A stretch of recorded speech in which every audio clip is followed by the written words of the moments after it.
पूज्य श्री जी के निश्रा में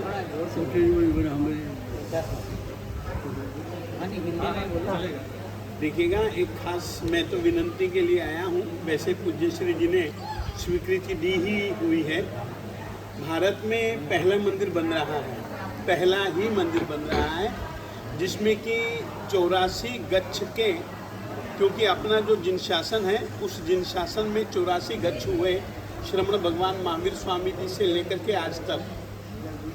तपागच्छ प्रमुख है, परंतु उन 84 के 84 गच्छों का यदि कोई एकमात्र मंदिर बन रहा है तो वह है अंबाला नगर में, और उसकी प्रतिष्ठा से संबंधित बोलियां पूज्य श्री जी की शुभ निश्रा में दिनांक 20 और 21 तारीख को रखी गई हैं। 20 तारीख को 2 बजे से यह प्रोग्राम प्रारंभ हो जाएगा। इसकी पहली जाजम पूज्य श्री जी की ही शुभ निश्रा में रखी गई है। 20 और 21 2 दिन। तो आप सभी जनों से कहना चाहता हूँ, जिन शासन हमारा, हम जिन शासन के,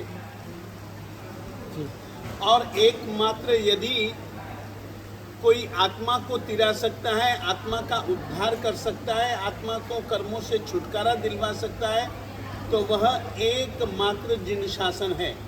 ऐसे जिन शासन के नाम पर समर्पित 84 के 84 गच्छों के आचार्यों से संस्थापित ऐसा मंदिर अंबाला में बन रहा है। कारण यह है कि अंबाला में जिन शासन के एक महान प्रभावक, जिन्होंने कि अपने जीवन काल में हजारों जैनेतर लोगों को जैनी बनाया, और आज की तारीख में कहते हुए गर्व होता है कि भारत में अधिकतर मंदिरों में इंद्र प्रदेश यानी कि जो कि बोड़ेली क्षेत्र कहलाता है, उसी क्षेत्र के पुजारी हैं।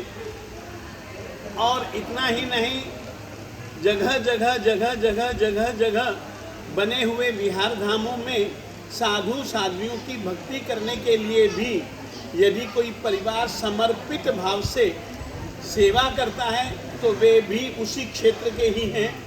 कई विधि कारक भी उस क्षेत्र के हैं। इस तरीके से उस क्षेत्र में जो कार्य जिन धर्म को, जैन धर्म को लेकर के हुआ है, तो वह कार्य करने वाले आचार्य श्रीमद विजय इंद्रदिम्न सुरीश्वर जी महाराज साहेब जी ही थे। बाकी तो बाद में आए, उनका लक्ष्य कुछ दूसरा भी हो सकता है, मगर एकमात्र उन परिवारों को जिन धर्म से आवर्जित बनाना, यह काम केवल विजय इंद्रदिम्न सुरीश्वर जी महाराज साहेब जी ने किया। विजय इंद्रदिम्न सुरीश्वर जी महाराज साहेब जी का काल धर्म अंबाला में हुआ था, और अंबाला में ही उनका अग्नि संस्कार हुआ। जिस जगह उनका अग्नि संस्कार किया गया, उसी समय वहाँ के लोगों ने साहेब जी के कार्यों को ध्यान में रखते हुए कि जिन शासन उनको प्रिय था, तो एक जिन शासन मंदिरम की हवा बनी। फिर विजय रत्नाकर सुरेश्वर जी महाराज साहेब जी ने 36 कुलिकाओं वाला एक मंदिर बनाने का निश्चय किया। परमात्मा के मंदिर की स्थापना की, और 36 कुलिकाओं वाला मंदिर वे बना रहे थे। 36 के 36 आचार्य के गुण होते हैं, तो उनकी एक इच्छा थी कि आचार्य के गुणों को लेकर के हम 36 पट्ट भी बनाएंगे, और 36 के 36 कुलिकाओं में आचार्य भगवंतों की स्थापना करेंगे। उनमें से जिन शासन के जो महान प्रभावक आचार्य हुए, ऐसे आचार्यों की प्रतिष्ठा की अब वहाँ तैयारियाँ चल रही हैं। जैसे कि छोटा सा उदाहरण देता हूँ, गुरु तत्व का कितना एक शक्ति भरा स्थान होता है। जैसे कि ये पादलिप्तपुर है, ये पालीताना है, और इस पालीताना शहर का एक दूसरा नाम पादलिप्तपुरम भी था, है भी सही। पादलिप्त सूरी जी महाराज साहेब जी के शुभ नाम से इस नगर का नाम रखा गया। पादलिप्त सूरी जी महाराज साहेब जी की माँ, जिसका नाम था प्रतिभा, और उसके पिताजी जिनका नाम था पुल्लचंद सेठ, इनके कोई बेटा नहीं होता था, कोई संतान था ही नहीं। माँ बहुत परेशान थी, सब जगह उसने हाथ दिखाया, यंत्र मंत्र तंत्र जादू टोना टाटका इत्यादि के सबके प्रयोग किए, परंतु जब कोई संतान नहीं हुई, आखिर में बेचारी थकी हारी यूं ही एक जगह बैठी हुई थी घर में, तो किसी नौकरानी ने कहा एक छोटा सा काम तुम करो। उसने पूछा कि नगर के अंदर एक पार्श्वनाथ स्वामी जी का मंदिर है और वहां पर वैरोट्या देवी माता का मंदिर है, तुम उसकी आराधना करो ना, उसकी आराधना से तुमको संतान निश्चित होगा, मैं तुमको विश्वास दिला दूं। ठीक है, प्रतिभा ने फूलचंद सेठ से बात करनी ही थी, फूलचंद सेठ की ओर से भी आज्ञा मिल गई। तब वह 8 दिन तक आराधना करती है, उपवास करती है। 8वें दिन रात के समय देवी माँ प्रकट हुई। देवी माँ ने कहा बोल क्या चाहती है? उसने कहा मैं संतान चाहती हूँ। उसने कहा संतान चाहिए? हाँ, अगर तुझे संतान चाहिए ना तो तुम्हारे ही नगर में विद्याधर गच्छ के नागहस्ती सुरेश्वर जी महाराज साहब जी आए हैं, उनके चरणों का धोया हुआ जल यदि तू पी जाएगी ना तो तुझे निश्चित संतान होगी, परंतु शर्त इतनी है कि उनके चरणों का जल पीना पड़ेगा। ठीक है। दूसरे ही दिन वो गई सुबह सुबह और जाकर के इंतजार भी उसको नहीं करना पड़ा, गई। इतनी देर में सामने से एक साधु जी महाराज एक पात्र लेकर के आ रहे थे। उसने गुरु जी को प्रणाम किया और पूछा महाराज क्या लिया है हाथ में? उसने कहा ये पात्र है। और इस पात्र में क्या है? गुरु जी के अभी अभी मैंने श्री चरण धोए हैं, ये जल है और मैं परखने के लिए जा रहा हूं। गुरु जी परखते क्यों? मुझे दे दो। उसने कहा ये ले, और उसने उसी समय पात्र उठाया और गटागट पी गई। ठीक, महाराज जी तो पात्र देकर के चले गए। अब ये वहां से उठी, गुरुजी सामने बैठे हुए थे, गुरुजी के पास में गई, गुरुजी को वंदन किया। प्रतिभा इस समय तू अकेली, कभी वह अकेली गुरु जी के पास गई नहीं थी, तू अकेली। उसने कहा हाँ गुरु जी, लगता है कि तू किसी कारण से आई है। हाँ गुरु जी। तो उसने कहानी बतलाई कि देवी माँ ने मुझको आप श्री जी के श्री चरणों का जल, धोया हुआ जल पीने के लिए कहा है और जल पिया है, बड़ी मेहरबानी है।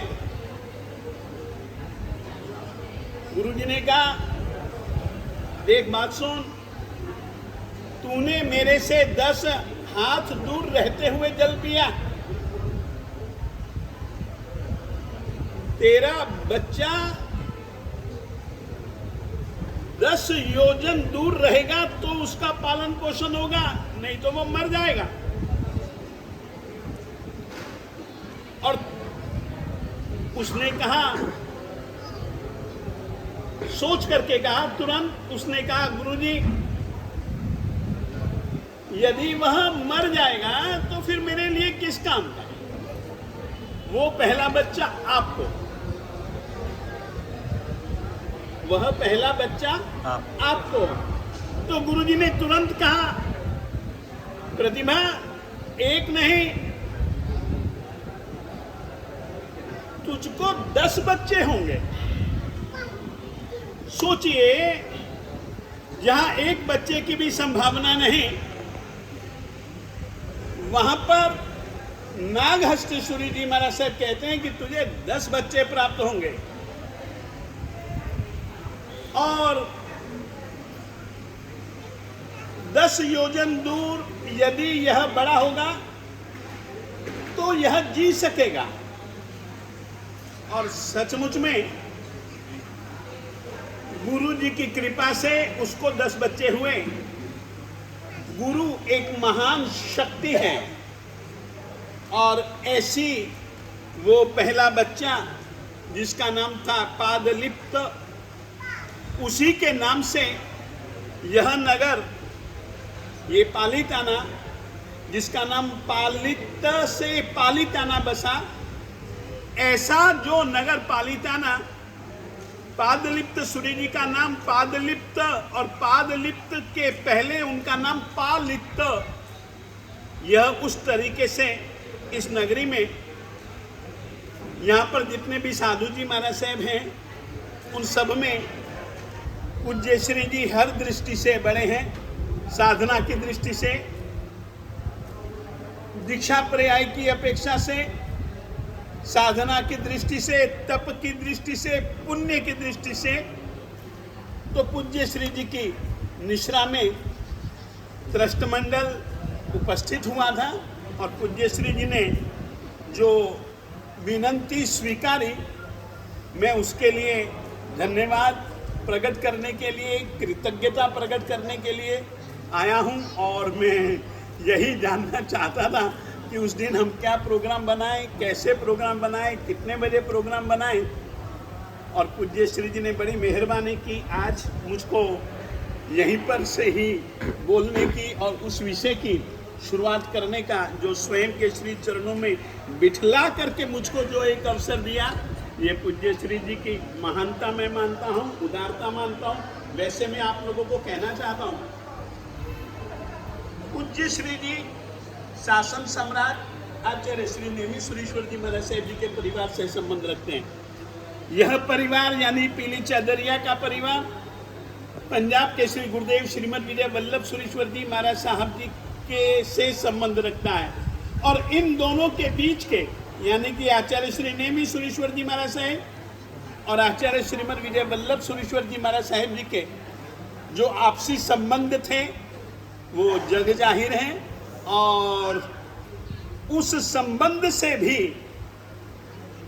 कि हमारे और आपके जो पूर्वज जो हैं वो एक तरीके से घनिष्ठ संबंध बना करके रहे हैं, उस कारण से भी मैं अधिकार रखता हूं कि पूज्य श्री जी से प्रार्थना भी करूं और पूज्य श्री जी को लेकर के भी जाऊं।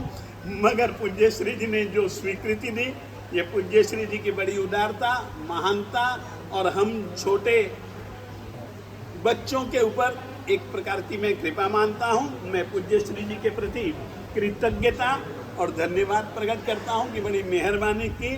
और उस संबंध जो कि हम दोनों के, आपके आचार्य भगवान श्री नेमी सुरी जी महाराज साहब, हमारे आचार्य भगवान पंजाब के श्री विजय वल्लभ सुरेश्वर जी महाराज साहब जी के संबंधों को घनिष्ठ बनाने में एक और यह कदम बहुत बहुत बहुत मेहरबानी, और इसी प्रकार की मेहरबानी सदा बनाए रखें, यही मैं प्रार्थना करना चाहता हूँ।